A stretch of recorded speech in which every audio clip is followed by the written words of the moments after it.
welcome in another episode of a Researcher Celebrity powered by Empowering Science Foundation, where we believe breaking the barriers. And this month we are doing Women Special in STEM.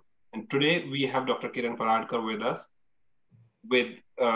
to share the journey, all the ups and downs of research, what we are doing at Researcher Celebrities.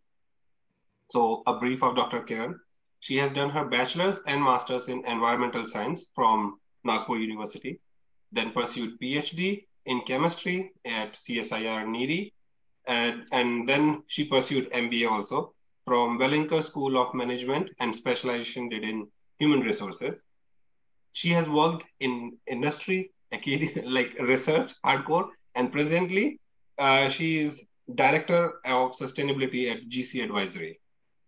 She has been awarded with GST Women Scientist Fellowship, where she has done a lot of research, and that's what we are going to talk about her journey.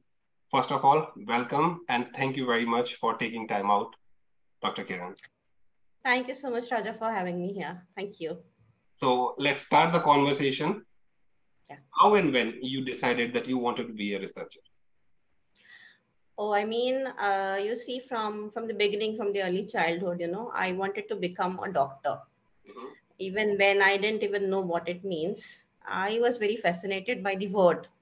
Mm-hmm. And as I grew up in a household where women played a very strong role, and education was, topmost priority. Mm-hmm. My grandmother was also a lecturer in a BA training college. My mom, she studied with us while we were growing up, and from a homemaker to, she retired as a consumer court judge. My younger sister started earning as early as 17. So, coming from such a background, getting higher education was a natural thing for me, I guess. But somehow I could not get into the MBBS thing. So I decided that if not this way, let me, pursue PhD. Mm-hmm. And because my grandfather, my dad's dad, was also dean of agriculture college in India, one of the best agriculture colleges. So that was genetically inherited, actually. Mm-hmm. So that is when I decided that, I can pursue my PhD by doing my master's. And environmental sciences was picking up at that time. So I thought, let me pursue my post graduation and graduation in this, and then let me go for my PhD. Mm-hmm. So, So this is coming from, as you said, genetically inherited, this is the first time we are listening this part that research can be inherited also. But as you said, with that background, when you thought that, okay, you want to be a doctor, one way or the other, you chose the path of PhD. How was the journey of PhD itself?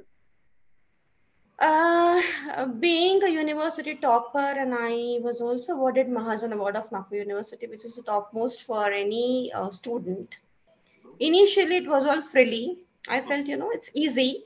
Mm-hmm. I'm very intelligent, and but once you start walking on that path, slowly you understand that it's not all rosy. Mm-hmm. In those times when I enrolled myself as a PhD scholar, I think it's around 98, 99. The digital transformation was not very high as it is today. We really had to go to the library, sit down and make notes, and huge, binded volumes we had to, look into for, understanding the concepts.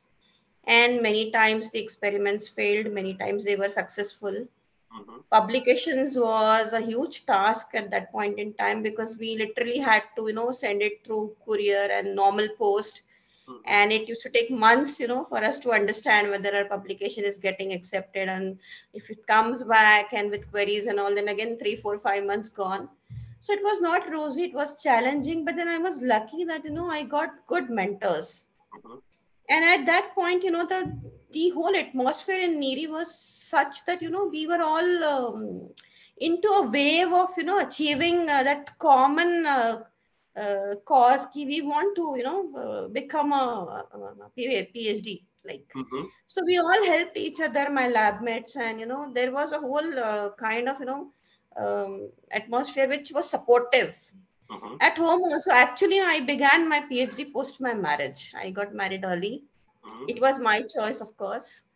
And my parents were skeptical that, after marriage, she's gone. She cannot do any PhD now anymore. So, but luckily, I got the support of my husband, my in-laws, everybody. And they tried to make the journey easier. The lab mates were good, the mentors were good. And, it was a journey full of ups and downs, I'll say. Because I belonged to a different stream and I chose to do my PhD in a different stream, I had to learn few basics of the subject, and I had chosen a very difficult compound, for as a subject of interest. So I had to understand the entire chemistry of that molecule first. So it was not an easy task for me, but I took it as a challenge, and people came and helped, and things happened. So sometimes good, sometimes bad, sometimes successful, sometimes falling in my efforts. This is how I think I could complete it in a record time of 3.5 years. Nice, nice. So apart from the degree, what is the most like the biggest accomplishment of your PhD which you can think of? I think it's very difficult to answer. I think the biggest accomplishment is, I wanted to become a changed person. I wanted to, become worldly wise. Because when you come out of college fresh, hardly you understand anything about life. One thing which I love about PhD and research scholars is that you learn a lot of patience. You become very wise not only from your subject matter point of view, but in that journey itself, you learn so many things that you completely become a changed person. And by the time you are awarded with the degree, it's just a degree, right? But you totally change 360 degrees. So those experiences make you richer, wiser, and I for the better. I mean, you change for the better. So this part I loved most. I was a very bubbly young person, and by the time I came out with that degree, I was, I think, wiser, more matured. I learned the value of keeping patience. And I understood both the sides of life, that life is not all about, being rosy. It has its own challenges, which you have to overcome with a very positive frame of mind. Nice. So this part I loved most. Great. I think one of our researcher celebrity, Dr. Jaspreet Jain, she said once that PhD is the training of life. It's choice of life. You live it and it transforms you. Absolutely. I think Exactly. Yeah. Yeah, it does. It does. Yes. So after PhD, what was your thought that you want to pursue? Like, as you said, every PhD is full of ups and downs, mostly downs. But whenever the ups come, people celebrate it, either in publication or successful experiments. So you had a fair experience when you were doing the PhD. After the award, what was the first thing that you thought that you want to be a researcher still, or you want to move some other stream? So see, well, in my case, I'll tell you, let's talk about the downside first. You see, at that point in time, as I told you earlier, getting publications was a huge task. That too in a good, reputed press with impact factors above 5 and all. That was the talk of the town in the research area.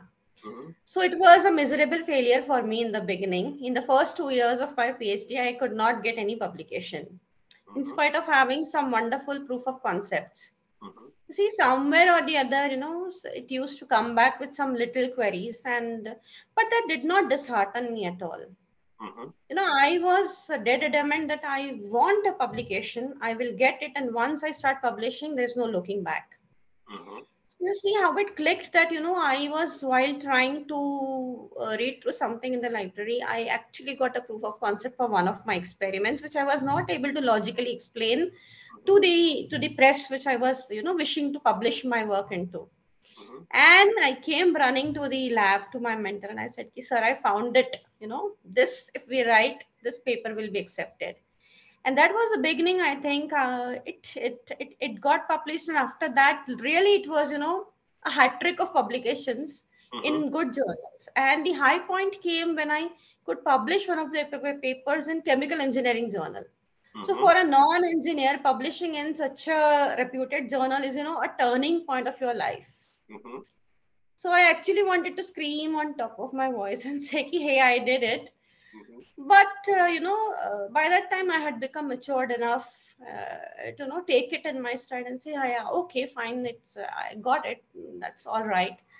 And this is how, in 3.5 years, while I got some good papers and I came out with my PhD, my family seen, my dad became, bedridden with paralysis.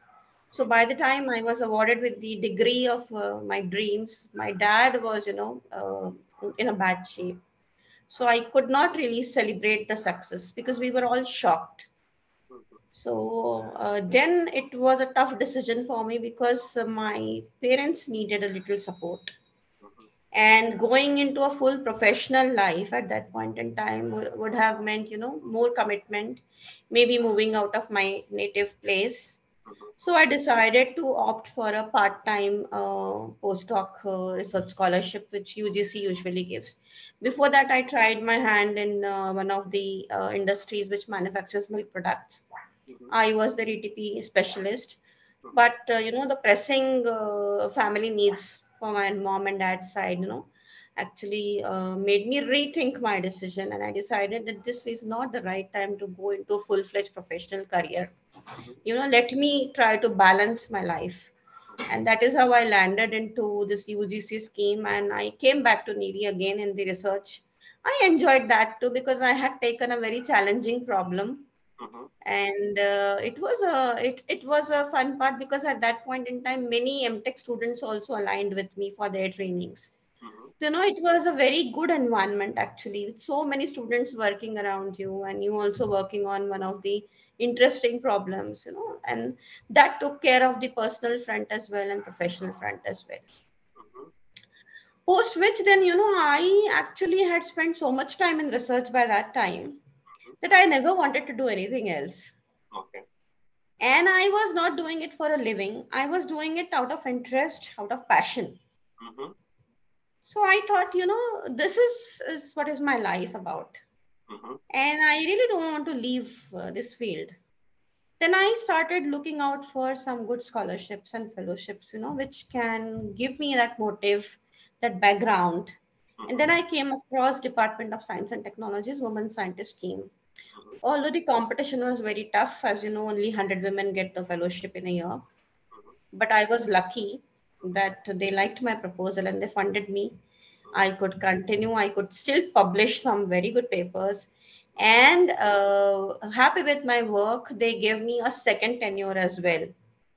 So this is how, I continued my journey in research. I continued publishing good paper. I continued training students who came for their research scholarships in NEERI.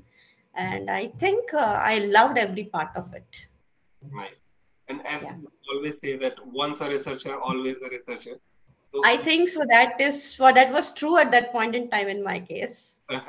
so when you came back, and so one of the things which is not a lot discussed, but now people started talking about taking this work-life balance in a researcher's life.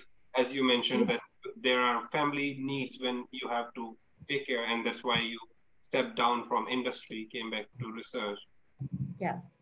How tough is that? That sometimes when we have to still, because you still are working, you are a researcher, although you are supporting the family, but still you have some commitment for your work also. How tough is that to make those decisions when it is about crucial experiments, when it is about family commitments, or when it is about that, okay, now I have an opportunity that I can do better if I move out of the, either it is relocation from a place or from a specific role. How tough was that for you? So, in every person's life, I think you come across a situation where you have to weigh, you have to weigh that, what you have to prioritize now without giving up on either of the scenarios. Mm-hmm. So in my case, it was easy. I had that full confidence that, if I step down now, life doesn't stop here. Yes. I will get opportunities. For a woman, although I'll say it is difficult because age is definitely a huge factor when Mm-hmm. it comes to career choices. But then I was very unconventional from the beginning. Mm-hmm. And I never gave that much importance to age and biology when it came to my choices. So you Mm-hmm. see, when you take some decisions, you have to bear the fruits of those decisions. Mm-hmm. So it's a double-edged sword, I'll say. But in my case, I was very confident that even if I step down now and keep working in a low-profile mode, I'll still be able to make it, when the time is right. Mm-hmm. And as I told you earlier, also that my husband was more of a friend to me than as a typical husband. Mm-hmm. So he was also of the same opinion. My younger sister, she was also very supportive. Uh, I discussed with everyone, and I thought that it's best that I take a backseat for some time now, and I balance my work with my responsibilities. And a Mm-hmm. time will come, when I'll be able to completely jump into the professional environment. Mm-hmm. So once you are peaceful with that decision in your mind, then you already have won the battle. That is absolutely true. As they say that everything starts in mind and everything ends in mind. It is your Absolutely. mind who's Yes. playing these games. So Yes. here I want to ask you one question that when you moved from just passing, like just getting your degree, you moved to industry, came back to Mhm. core research again, and then Mm. finally moving to the GCA as in director position. You got some training of, you got the degree of MBA. But what about the training of an administrator as a researcher?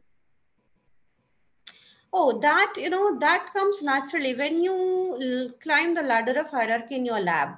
Mm-hmm. You don't remain a researcher anymore only. Mm-hmm. You start taking care of the many things in your lab.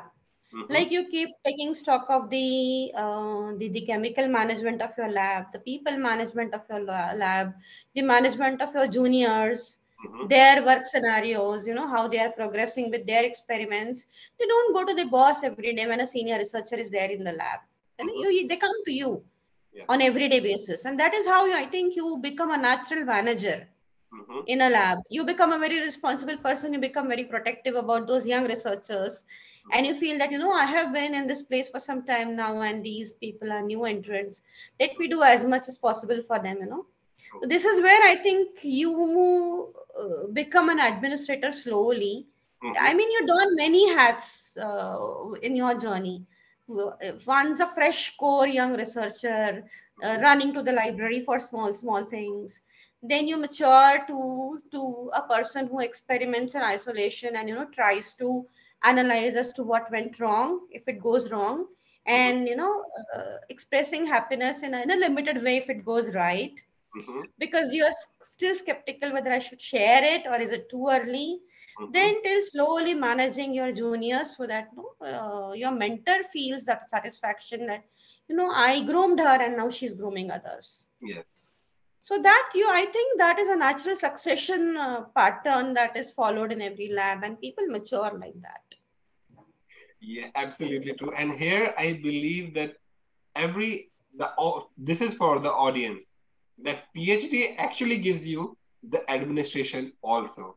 There is Yeah. no separate degree awarded for that, but because we do talk about researchers as administrator, all even though if there is not a formal degree of human resources of management, either it is time or resources or humans, PhD gives you that training when you are doing the time management for your experiments, when you are making Yes. budget for your experiments, that okay, what all you need for how long. Annual budgets are there. Some of the researchers do that. And for the postdoctoral training, when they get their own funding, so they do know how to write a proposal, they know how to make the budgets for that. So all of these things trains you as an administrator, as Dr. Kiran said. So if you are thinking to take an administration role in any research or in an industry, never feel that you don't have that degree. Your training has provided you, you got all what it takes. So feel free to follow whatever you want to do. So coming Absolutely. back to administration, Dr. Kiran, when you are now in full-fledged director role, you are taking care of all the administration part. Do you miss the wet lab work? I don't know, Raja. I think I'm a kind of a person that, whenever I take any assignment, Mm-hmm, I never look back. mm-hmm, That is one good thing which is wired in my DNA. okay, No, I tend to look forward. I take the learnings from the past, and but I never look back. nice. So I think whatever I am today is because of the discipline, the Mm-hmm, patience, that I learned during my PhD times. mm-hmm, How to take a failure in a dignified way, how to celebrate your success in a limited way, having your foot firmly hold on the ground, not expecting too much from others. you mm-hmm, know uh, what happens, you have two set of people around you mm-hmm, when you are trying to establish research is still, I think, not considered as a full-fledged profession, at least in India, I'll say. mm-hmm, It is either for those people who really don't know what to do, so they mm-hmm, think, okay, let me do a PhD. mm-hmm, Or either, I mean, it's a very misunderstood kind of a field wherein, they say, oh, why do you want to spend 3 to 5 years of your life in doing something which will only give you a degree in the end? No, it's not like that. As I said earlier, it transforms you completely. absolutely. So remember that there are always two sets of people around you. One who will motivate you come whatever. Mm-hmm, They will always appreciate you in smallest of your achievements. mm-hmm, And one set of people around you will never understand that why you're doing all this. mm-hmm, They will always feel that, what a waste of time this is. mm-hmm, So you have to learn to take everything in your stride, okay? mm-hmm, You don't have to feel bad about those who never understood the motive behind you trying to become, trying to do research and get a degree, and take the support and handhold those who are with you. They understand your journey. They understand that passion of, what importance it carries to, become a research scholar. mm-hmm, So I think in my case, I understood it early on that there will always be a divide. mm-hmm, Few people will appreciate what you're doing, and few people will, believe me, will not even understand what you're doing. yes, So all this, gives you a balanced view of life. mm-hmm, So as you slowly, come out of that phase after completing and achieving what you had planned for, you become a very different person and you are ready for a new role. mm-hmm, So when you take up a new role, post so much of training in patience and discipline, mm-hmm, I think you become more responsible absolutely. and you want to do your best because you already know what you have come through. Mm-hmm, I think in my case, it was a natural succession, I'll say. After my PhD and my two tenures as a DST women scientist, I actually again took a break of 1.5 years mm-hmm, because 22 years had become too much for me, Raja. mm-hmm, It had become too much for me. I really wanted a break from this scientific temperament, from this research, publications, and everything. I just wanted to do, and at the same time, I had a tough time in pursuing my MBA as well mm-hmm, because I was working and I was doing my MBA. mm-hmm, So, my husband also suggested the same thing. He said, it's high time you take a break now. You are tired. yeah, I was exhausted mentally. mm-hmm, So I enjoyed that break actually of 1.5 years. mm-hmm, I did nothing. I just, I sat back and relaxed. I read some books. I watched. I did everything that I could not do in those 22 years. mm-hmm, After that, one fine day, I realized that this is not is what I want to do anymore. yeah, And my husband Ravi was also constantly after me. Then now, it's enough of a change. You are not wired to sit like this, yeah, and now you have to get up and you have to. Then I was like, whole life I have done research, mm-hmm, now what can I do? mm-hmm, So then, as we were discussing, uh, my mentor and my chief, boss in my current assignment, Dr. Ram, he was also a part of NEERI. He was a scientist. He left NEERI and he, established his carbon business Mhm. long back in 2009. Mhm. So Ravi and I met him Mhm. somewhere in some forum, and then we just discussed, and I thought maybe I can be a good consultant and a resource in sustainability and ESG. Mhm. But I was still not sure that after doing so much of research for so many years, whether I can really fit into any other role. So that wasn't there was a kind of a stigma attached to it. Mhm. So then, but Ravi, gave me a positive push. My mother, my sister, everyone, they were sure that I can fit into any role. Mhm. So I began as a consultant because it was a new subject and it was a totally new field for me. Mhm. And slowly in 3 years, I could become what I am. So Mhm. I think all it takes is, it takes that little confidence and belief Yeah. that yes, I can do it. Mhm. And of course, commitment is must. Yes. Hard work has no substitute, Mhm. I feel. And with motivation, so much motivation around you, I think you can sail through. Absolutely. I think motivation is the key. If you have that intent, that motivation, it can Yeah, sail you through anything in the most roughest part of the sea also. So here for absolutely. all the audience, I would like to say that as we already said briefly, that there is always a stigma that how a researcher can be an administrator. Dr. Kiran just explained it nicely that life of a researcher trains you for not only for professional life but also for personal life. It gives you patience. It teaches you how to interact. Okay, either it is within a group or when you are going presenting your work nationally and internationally with people who you never met. Either they have studied your work or you have studied their research work. And when you interact, you start explaining your things to them. This makes you a conversationalist also. You can initiate the conversation.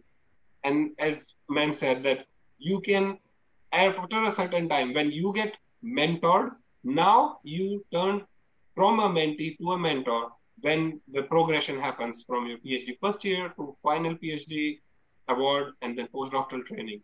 Now you have to understand the basics of being a mentor and a mentee.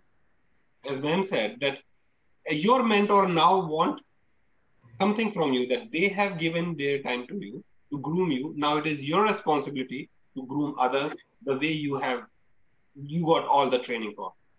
Talking of which, Dr. Kiran, when you were mentoring and when you were mentored, how different you see that when you got a certain training and the traits which you have passed on. Yeah, so Raja, I got trained in a very disciplined way. Mm-hmm. My guide, Dr. Paradkar, was a strict disciplinarian. Mm-hmm. He was, he wanted everything in a very disciplined way Mm-hmm. and in a timely manner, you see. Mm-hmm. And we maintained a logbook each day. At the end of the day, he wanted us to write as to what we have done. Mm-hmm. So, we were trained in such a way that there was no chance of going here and there. Okay. But when the new a lot of researchers came in, it was a different story completely. Yeah. You cannot train them like this. I understood that basic difference that I may be writing in a logbook, but they may not want to do it. Mm-hmm. So slightly you have to change your style, with time, with Mm-hmm. people. As new people come and interact with you, you have to understand. The only thing, I think which works is if you are passionate enough, if you know exactly what you have to achieve in a set time, then Mm-hmm. I think you get mentored very easily. So it was very easy for me because most of them were motivated already. Mm-hmm. So there was no point in telling them that no, write every day what you are doing. Mm-hmm. But I made it a habit to sit with them on every Saturday Mm-hmm. and understand from them that what difficulties they had throughout the week.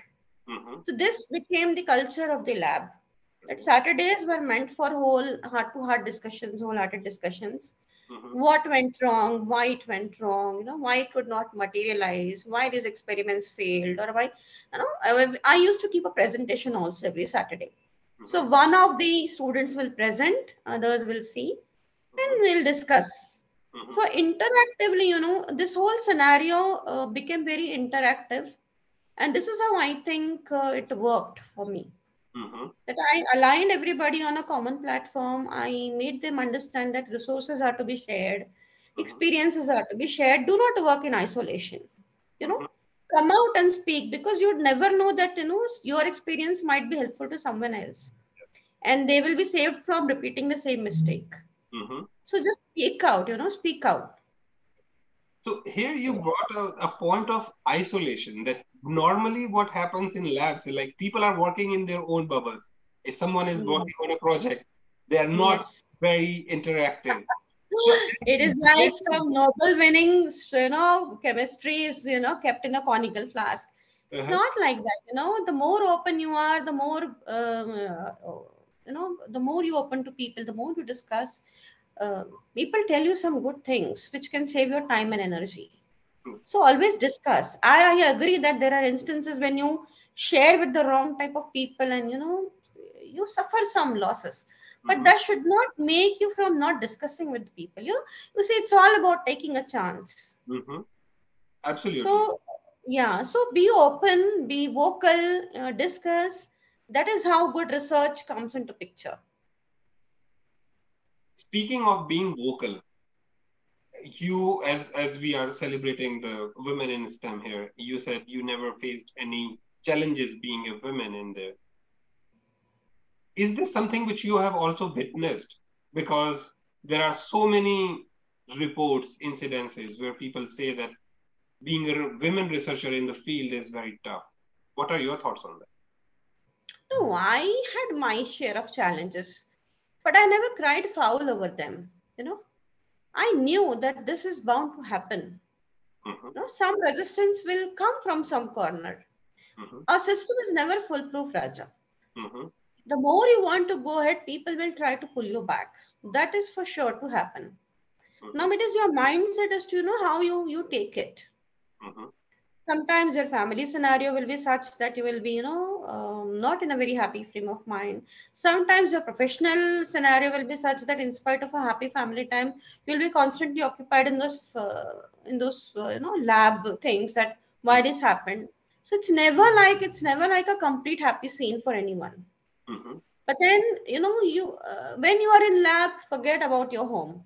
mm-hmm, No, gone is gone, whatever happened. When you are back to your home, forget what happened in lab. mm-hmm, This compartmentalization mm-hmm. helps you. I Okay, we agree on this part, but people say that this is easier said than done. Is it something which you felt? Because how can someone compartmentalize that if they had a bad day at work and very happy at home? No, initially you don't learn it, you bring it along. You Yes. bring it along, the frustration comes along with you. Mm-hmm. But once, twice, thrice, and the fourth time you understand it doesn't work like this. Okay. And then, in a very hard way, you learn to compartmentalize. Mm-hmm. Everybody learns. Oh, I'm not that. saying you learn it in the first instance. You carry it either of the ways, either to your home or to your lab, Mm-hmm. but then slowly you learn. Mm-hmm. And Any when you learn this, yeah, go ahead, Rajan. any mantras which you can share that how to do the compartmentalization? The only mantra I want to share is, if you had a bad day at your lab, Mm-hmm. thank God that something has happened. Let it be a bad thing. Mm-hmm. That will give you motivation for the next day. I Mm-hmm. don't know, this is to be rectified. Mm-hmm. And you can sleep peacefully at night thinking that tomorrow is the day when I'm going to correct this. I have to see to it, what is the root cause of this, why this happened. Mm-hmm. If you have a bad day at home, still thank God. My life is so happening, things are happening with me, good or Mm-hmm. bad. Mm-hmm. And when I go to the lab, I mix and mingle with my friends, I'll be happy. Nice, nice. So I think this is it, what works.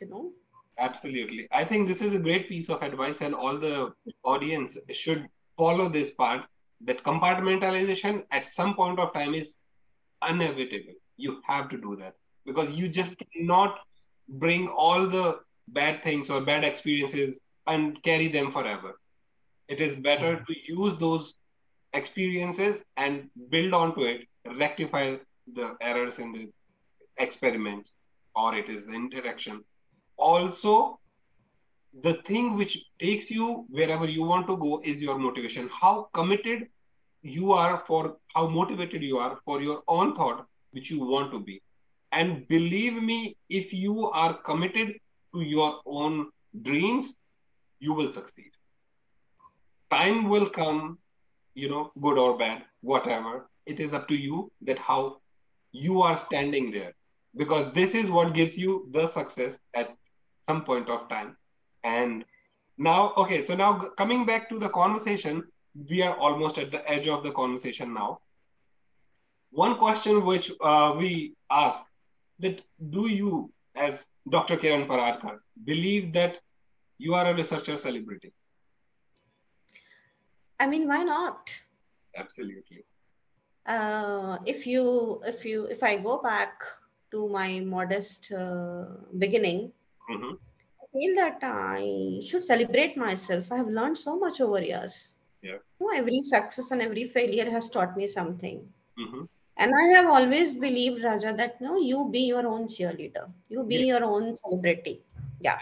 Don't wait for people to appreciate you and say that, oh wow, Mm-hmm. So I always tell my friends and those who are connected with me, I keep on telling them to celebrate every small thing, True. every small success. Yes. So yes, everybody is a celebrity in their own right, whether people around you recognize it, don't recognize it, but you should motivate yourself.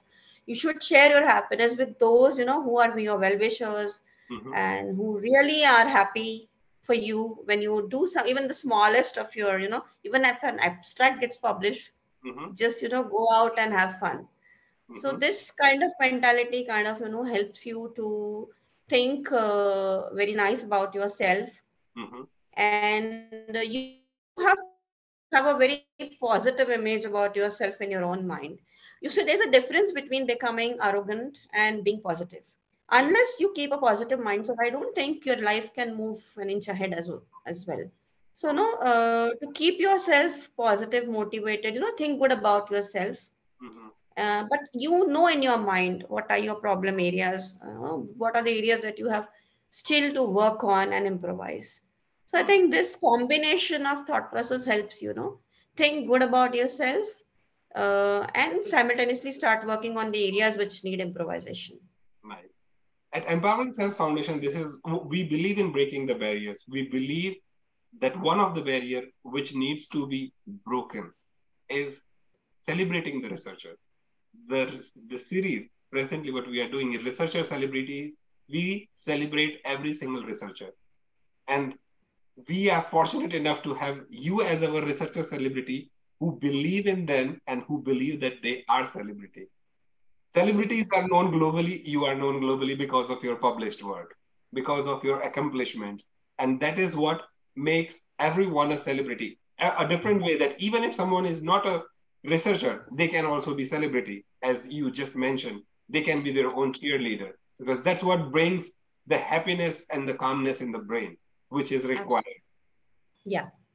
Now, we would like to take this leverage that our audience can write to you whenever they want any help in your expert area, or they want this positivity which you spread. The researcher is not having a good day and they see this video, they can write you. If they want, they can write to Empowering Sons Foundation, and then we can connect you with all of our researcher celebrities. With this, I would like to say thanks, Dr. Kiran, for sharing your journey, for motivating people. And you never know how many of the researchers having bad day after seeing your video, they get more positively charged for tomorrow to do all what it takes. My pleasure. Yes, I hope so. Fingers crossed. Thank you so much, Raja, for having me. Thank you. Thank It you. was a pleasure. And for all the audience, stay tuned for for more of the researcher celebrities.